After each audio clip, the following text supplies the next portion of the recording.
गुंदलिया श्री जगन्नाथ महाप्रभु देवस्थान और गजानन बेश शताधिक श्रद्धालुं समागम।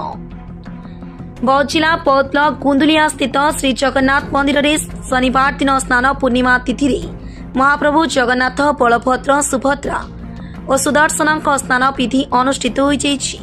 प्रथमे ठाकुर मानकु पहंडी करी स्नान मंडप को अणाजिबा परे पूजक सुबल रथ पूजा नीति आरंभ करथिले।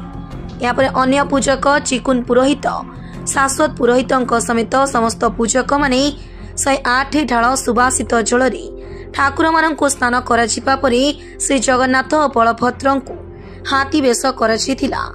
मंदिर परिचालना तथा ग्रामर मुखिया सुरेन्द्र देहुरी समेत ब्राह्मण समाज कमिटीर समस्त सदस्य माने उपस्थित रही कार्यक्रम परिचालना करथिले। स्नान यात्रा देखिबा पई कुंदुलिया समेत आखपाख अंचलरू शताधिक श्रद्धालुं समागम होइतिला। बौद्धरू प्रभंजन पुरोहितंक रिपोर्ट जागृति लाइव मीडिया।